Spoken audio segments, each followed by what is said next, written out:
For God sake Sana please मेरी बात सुन लो। ये क्या बात है, तुम देख नहीं रहे मैं कितना जरूरी काम कर रही हूँ।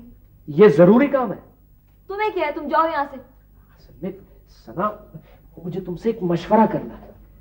मुझसे मशवरा? क्या बात है मोबी, तबीयत तो ठीक है तुम्हारी? नहीं तबीयत ठीक है, वो असल में मुझे किसी के लिए तोहफा लेना है। तो ले लो। भाई किसी लड़की के लिए तोहफा लेना है ना। हाय सच? मेरे लिए? जी नहीं, किसी लड़की के लिए तोहफा लेना है। क्या मतलब है तुम्हारा, मैं लड़की नहीं हूँ?